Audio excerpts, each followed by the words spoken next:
Hello, I am Jinhoo from We Learn to Share, and in today's video, we are going to talk about two topics: comparative advantage in trade and cost-benefit analysis. So, if you look at this table below, this table shows the max production of two countries in a day: country We Learn and country To Share. So, country We Learn can produce 20 computers or 10 radios at its max, while country To Share can produce 3 computers or 9 radios at its max. So the opportunity cost of producing a computer for country We Learn is going to be half radio, while the opportunity cost of producing a computer to country To Share is going to be 3 radios. And if we talk about the reverse, the opportunity cost of producing a radio, country We Learn will have to give up producing 2 computers, while country To Share only has to give up producing 1/3 of a computer.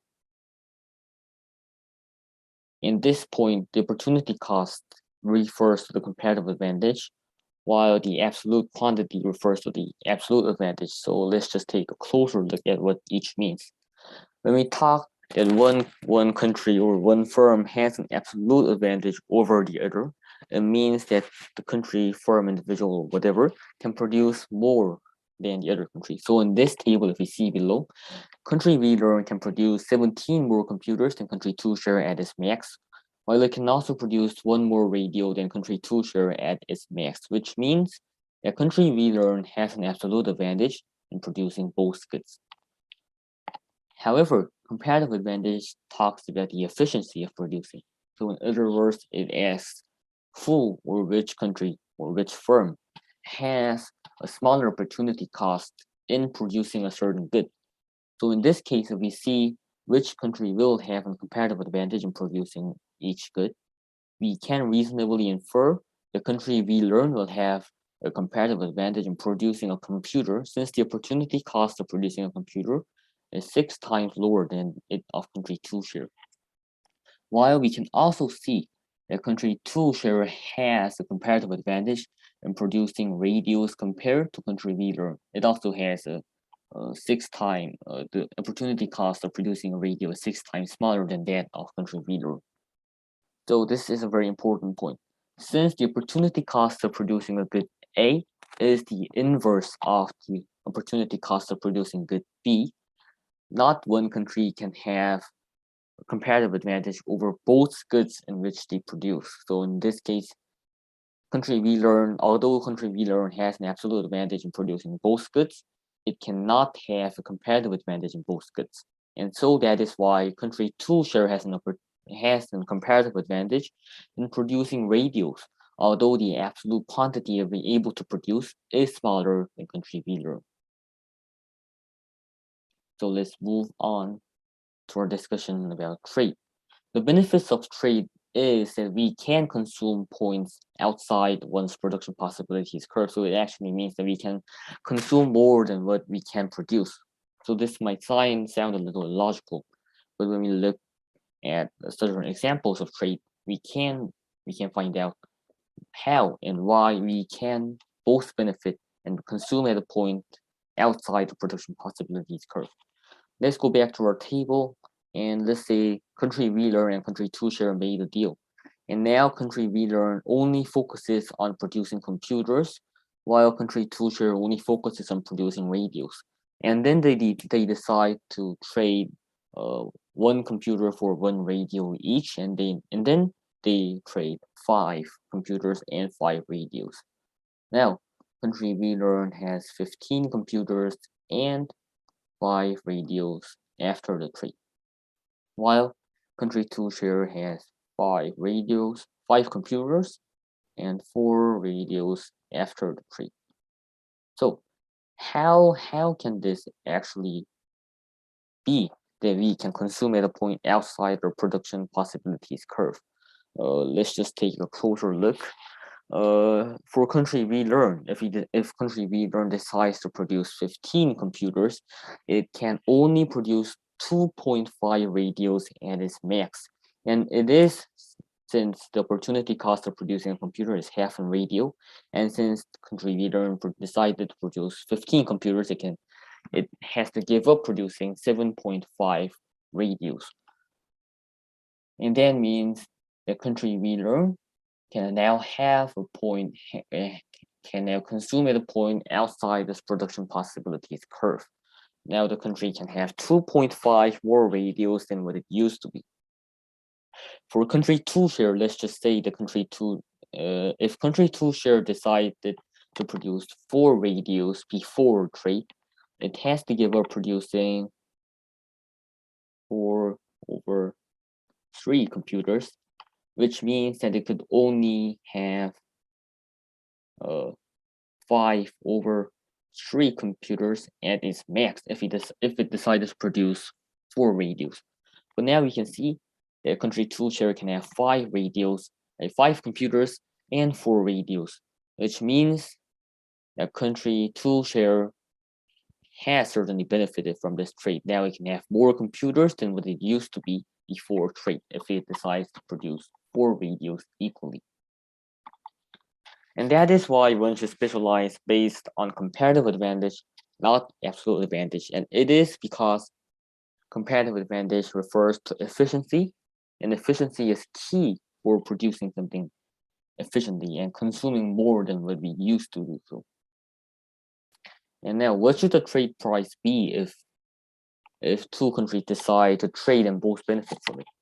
The answer economically is that both sides can benefit from trade if the cost is in between the opportunity costs of both sides. So let's just look again. The opportunity cost of producing a computer was half a radio for country leader, and it was 3 radios for country 2 share. So for both sides to benefit from trade, the cost of a computer should be higher than half a radio, but should be smaller than 3 radios. So any point inside, any point in between 1/2 and 3 can be considered as a price in which both sides can benefit.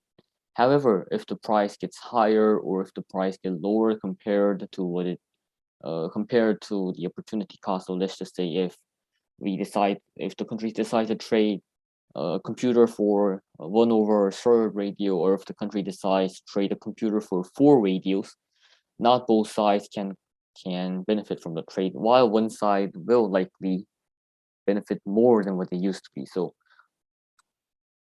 however, in that case, both sides will not agree to trade, which means that both sides cannot benefit. So this is a little complicated, but in short, the trade price should be in between the opportunity costs of both sides. And this question is also very important. Both sides can benefit, but will everyone benefit from this trade? So the table we discussed before was the table of the max production of 2 countries, which means that the 2 countries as a whole will benefit, but it isn't likely that all the citizens inside the country will benefit from it. For example, if country B decides to specialize on producing computers, the producers who used to produce radios will not certainly benefit from it, since now they cannot produce radios at a smaller opportunity cost or smaller cost compared to those of country 2 share. Since while country 2 share has an opportunity cost of producing a radio at 1/3 computer, the opportunity cost of producing a radio for country 3 learn is 2 computers. So in this case, the producers of radios from country leader and the producers of computers from country 2 share will not likely benefit from this trade. However, total benefit exceeds the total cost of both countries, so both sides can benefit. Now let's take a look at cost-benefit analysis. There are 2 types of costs that are important: explicit costs and implicit costs. And when we talk about explicit costs, we talk about what we have to take out from our pocket and give to others. For example, let's say I decided to start a business, and then now I have to hire workers, I have to build a factory and more, and all those costs I have to take it out from my pocket and give out to the workers, or maybe for the land and more. So all these types are explicit costs, while the implicit cost is a little different from it. When we talk about the implicit cost, we usually think of it as a concept similar to the opportunity cost. So let's say, for example, I could choose between using my $10,000 to either start a business or just put it in the bank and earn a 2% interest. And then now I decide to start a business instead of putting it into a bank. And in this case, the explicit cost will be $10,000 since I have to use the $10,000 out of my pocket to earn something or get something from it. But the implicit cost is going to be the 2% that I have to give up since I chose to start a business. So in this case, an additional $200 is going to be the implicit cost of my choice. And this implicit cost is what differs between the accounting profit and the economic profit. When we talk about the accounting profit, we usually only minus the explicit cost from our total revenue, while in the economic profit, we minus both the implicit cost and the explicit cost from our total revenue.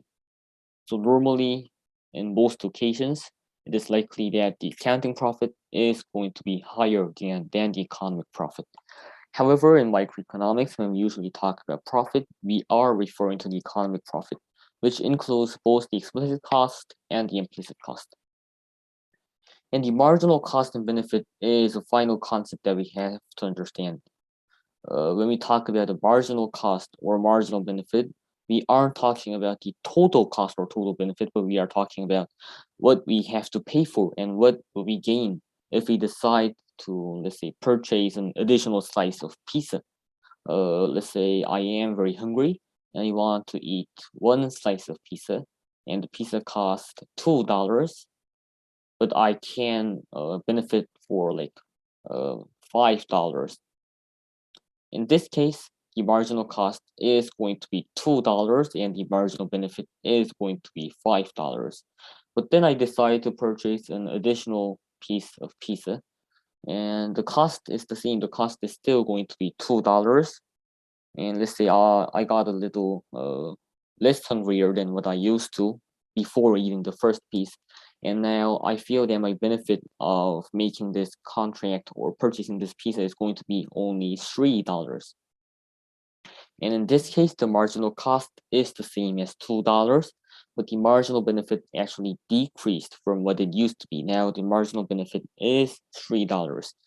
And if we continue purchasing and purchasing, in one time, we will have a point in which the marginal cost eventually exceeds the marginal benefit, which means that I no longer want to purchase an additional slice of pizza considering the cost that I have to pay for it. And this is a very important concept, and this concept of marginal cost and benefit implies very important features such as the diminishing marginal utility and more, but it is going to be discussed at our next video when we talk about marginal stuff more specifically.